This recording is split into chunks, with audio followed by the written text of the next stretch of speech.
Hello beautiful people, അപ്പോൾ എല്ലാവരും happy ആയിട്ട് സേഫ് ആയിട്ട് അറിയുന്നു വിശ്വസിക്കുന്നു. നിങ്ങൾ എത്ര പേര് കണ്ടിട്ടുണ്ടാവും എന്ന് എനിക്കറിയില്ല.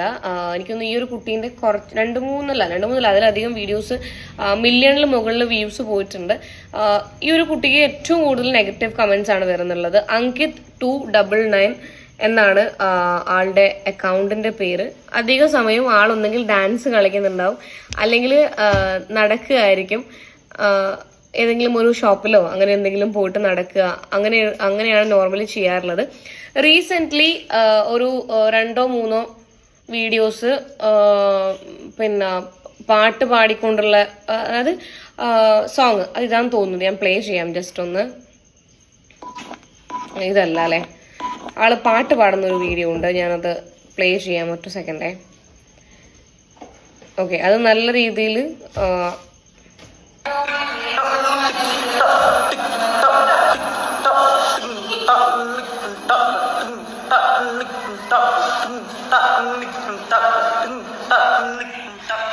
അപ്പം ഞാൻ ഈ ഒരു വീഡിയോ ചെയ്യാൻ വേണ്ടിയിട്ട് ആളുടെ പ്രൊഫൈൽ എടുത്ത് നോക്കിയൊന്നല്ല. ഞാൻ മുന്നേ കാണാറുള്ളതാണ്. മുന്നേ ആണെന്നുണ്ടെങ്കിലും ഞാൻ ലൈക്കും കമന്റ് ഒക്കെ പാസ് ചെയ്യാറുണ്ട്. നിങ്ങൾക്ക് ആളുടെ പ്രൊഫൈൽ എടുത്ത് നോക്കിയാൽ മനസ്സിലാവും.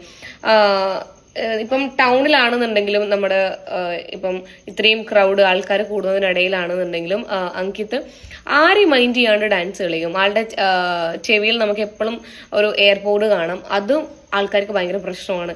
ഫുൾ നെഗറ്റീവ് കമന്റ്സ് എന്ന് പറഞ്ഞാൽ ഫുള്ള് നെഗറ്റീവ് കമന്റ്സ് ആണ് വരുന്നുള്ളത്. ഓക്കെ, അപ്പം ഈ ഒരു ആളിനെ കുറിച്ചിട്ട് ഒരാളിട്ട വീഡിയോ ഉള്ളത്. ഞാൻ ഇപ്പൊ കാണിച്ച വീഡിയോയിലുള്ള വ്യക്തിനെ എവിടെയെങ്കിലും നിങ്ങൾ കണ്ടിട്ടുണ്ടെങ്കിൽ, അല്ലെങ്കിൽ വീഡിയോസിലോ മറ്റേ കണ്ടിട്ടുള്ള ആളുകളാണെങ്കിൽ 1 മിനിറ്റ് തന്നെ ഒന്ന് കേൾക്കുക.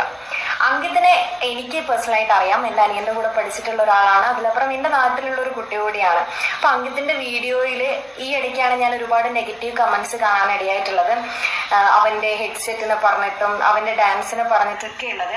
ആ നെഗറ്റീവ് കമന്റ് ഇടുന്ന ആളുകളോടാണ് എനിക്ക് പറയാനുള്ളത്, നിങ്ങൾക്ക് ശരിക്കും അങ്കിതിനെ അറിയില്ലെന്ന് തോന്നുന്നു. അങ്കിതിനെ ശരിക്കും കേൾക്കാനോ ശരിക്കും സംസാരിക്കാനോ പറ്റാത്തൊരു വ്യക്തിയാണ്. ആ ഒരു ലിമിറ്റേഷനിൽ നിന്നുകൊണ്ടാണ് അവൻ അവന്റെ പാഷൻ അത്രമേലും ഫോളോ ചെയ്ത് പോകുന്നുള്ളത്. നിങ്ങളോടാണ് എനിക്ക് പറയാനുള്ളത്, നിങ്ങൾ മരുന്നായില്ലെങ്കിലും മുറിവാവാതിരിക്കുക. അതായത് എനിക്ക് തോന്നുന്നു പല ആൾക്കാർക്കും ആ ഒരു സാധനം അറിയില്ല. കാരണം എനിക്ക് നോർമലി അറിയുന്ന എൻ്റെ ഒരു ഫ്രണ്ട് ഉണ്ട്. ഞാൻ ആളുടെ കമന്റും ഈ അങ്കിത്തിന്റെ ഒരു പോസ്റ്റിന്റെ താഴെ കണ്ടിട്ടുണ്ടായിരുന്നു. ഞാൻ അവനെ ഓൾറെഡി വിളിച്ച് സംസാരിച്ചു. അവനെ കമന്റ് ഡിലീറ്റ് ചെയ്തിട്ടുണ്ട്. അപ്പൊ അവൻ പറഞ്ഞു എനിക്കത് അറിയില്ലായിരുന്നു. ഞാൻ വിചാരിച്ചു ബാക്കിയുള്ള കുറച്ച് ആൾക്കാരെ പോലെ വൈറലാവാൻ വേണ്ടി കാട്ടിക്കൂട്ടുന്നതാണ് എന്നാണ് വിചാരിച്ചുകൊണ്ടിരുന്നത്. നമുക്ക് ഇൻസ്റ്റാഗ്രാമിൽ തന്നെ അറിയാം, കുറെ എണ്ണം ഇറങ്ങിയിട്ടുണ്ട് ഈ വൈറലാവാൻ വേണ്ടി മാത്രം ഓരോ സാധനങ്ങൾ, കോപ്രായങ്ങളും കാര്യങ്ങളും കാട്ടിക്കൂട്ടുന്ന കുറച്ച് ആൾക്കാരുണ്ട്. ആ ഒരു കാറ്റഗറിയിലാണ് എന്ന് വിചാരിച്ചിട്ടാണ് ഞാൻ അടക്കമുള്ള പല ആൾക്കാരും, ചിലപ്പം ഞാൻ പറഞ്ഞില്ല എൻ്റെ ഫ്രണ്ട് അടക്കമുള്ള ബാക്കി പല ആൾക്കാരും അങ്ങനെ വിചാരിച്ചിട്ടായിരിക്കാം കമന്റ് ഇടുന്നത്. പക്ഷെ അല്ല, ആ കുട്ടിക്ക് കേൾക്കാനോ നല്ല രീതിയിൽ സംസാരിക്കാനോ ഉള്ള കഴിവില്ല. അപ്പൊ നിങ്ങൾ ദയവ് ചെയ്തിട്ട്, ചിലപ്പം ഇപ്പം ഗവൺമെന്റ് കോളേജ് കാസർഗോഡാണ് ആള് പഠിക്കുന്നത്. അപ്പം കമന്റ് കാര്യങ്ങളൊക്കെ എപ്പോഴെങ്കിലും വായിക്കുമോ ഇല്ലയോ എന്നുള്ളതല്ല, എപ്പോഴെങ്കിലും വായിക്കുകയാണെന്നുണ്ടെങ്കിൽ അത് ആ കുട്ടിക്ക് ഭയങ്കരമായിട്ടുള്ള വിഷമം ഉണ്ടാക്കും എന്നുള്ളതാണ്. കാരണം ഞാൻ പറഞ്ഞില്ല, ഈ ഒരു ഇത്രയും ലിമിറ്റേഷൻസിന്റെ അകത്ത് നിന്നിട്ടാണ് ആളുടെ ഒരു സന്തോഷത്തിന് വേണ്ടി പബ്ലിക്കായിട്ടാണെന്നുണ്ടെങ്കിലും ഡാൻസും കാര്യങ്ങളും പാട്ടും ഒക്കെ ചെയ്യുന്നത്. ചില പിന്നെ ഹോട്ടലുകളിലൊക്കെ പോയിട്ട് എന്താ പറയാ ഭക്ഷണം കഴിക്കുന്ന വീഡിയോയും ഒക്കെ അപ്ലോഡ് ചെയ്യുന്നത്.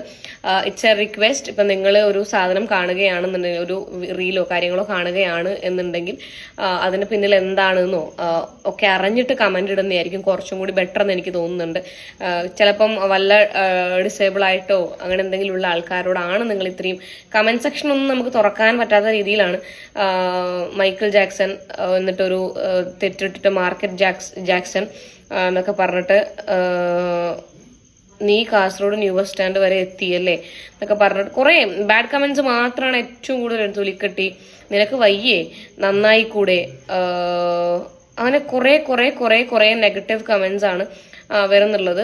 മുന്നേ ഒക്കെ എനിക്ക് തോന്നുന്നു ആ ഒരു ആളുടെ വീഡിയോ, ഈ പറഞ്ഞ ഞാൻ കാണിച്ച ആളുടെ വീഡിയോ വരുന്നതിന് മുന്നേ വളരെ മോശമായിട്ടുള്ള രീതിയിൽ ബോഡി ഷെയ്മിങ് ചെയ്തുകൊണ്ടും അതുപോലെ തന്നെ തെറി വിളിച്ചുകൊണ്ടും ഒക്കെയുള്ള കമന്റുകൾ ഉണ്ടായിരുന്നു. ആള് പാട്ട് പാടുന്നതിലായാലും അത് ചിലപ്പോൾ നമുക്കതൊരു പാട്ടായിട്ട് ഫീൽ ചെയ്തിട്ടില്ല എന്നുണ്ടെന്നുണ്ടെങ്കിലും അങ്കിത് അത് ഒരു പാട്ട് എന്നുള്ള രീതിയിലാണ് അത് ഫീൽ ചെയ്ത് പാടുന്നുള്ളത്. അതൊന്ന് നിങ്ങൾ മനസ്സിലാക്കുക. അവൻ അവന്റെ സന്തോഷങ്ങൾ അവന്റെ ഇഷ്ടങ്ങൾ വെച്ച് ചെയ്യട്ടെ. എല്ലാവർക്കും നിങ്ങളെപ്പോലെ എന്താ പറയാ, ഈ കമന്റ് ഇടുന്ന ആൾക്കാരെ പോലെ എല്ലാം തികഞ്ഞ ആൾക്കാരല്ലല്ലോ. ഈ കമന്റ് ഇടുന്ന ആൾക്കാരുടെ വിചാരം അങ്ങനെയാണ്, ഇവര് ഇന്റർനാഷണൽ സിംഗറും പിന്നെ ഐഡിയ സ്റ്റാർ സിംഗറിൽ പോയി 4 ഫ്ലാറ്റ് വാങ്ങിയ ആൾക്കാരും അല്ലാന്നുണ്ടെന്നുണ്ടെങ്കിൽ ഞാൻ ചോദിക്കട്ടെ, നിങ്ങളെ കൊണ്ട് പറ്റുമോ? ഈ കമന്റ് ഇടുന്ന എത്ര ആളെ കൊണ്ട് പറ്റും?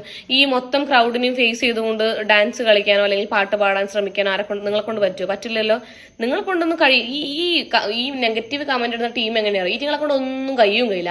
ആരെങ്കിലും എന്തെങ്കിലും ചെയ്യുന്ന കാണുമ്പോഴത്തേക്ക് അവരെ തളർത്തും വേണം. അതാണ് ഈറ്റിങ്ങളെ സ്വഭാവം. അപ്പം ദയവ് ചെയ്തിട്ട് ഇറ്റ്സ് എ റിക്വസ്റ്റ്, ആ കുട്ടി വയ്യാത്ത കുട്ടിയാണ്.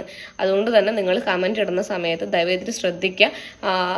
എന്താ പറയാ, ഈ മോശമായിട്ടുള്ള കമന്റുകളും കാര്യങ്ങളും ഇൻ ഫ്യൂച്ചറോ അല്ലെങ്കിൽ എപ്പോഴെങ്കിലും വായിക്കുന്ന സമയത്ത് അത് ആ കുട്ടീനെ വല്ലാതെ വേദനിപ്പിക്കും എന്നുള്ളൊരു സത്യം നിങ്ങൾ തിരിച്ചറിഞ്ഞേ പറ്റുള്ളൂ. ഓക്കെ, ഇതാണ് ആ കുട്ടി.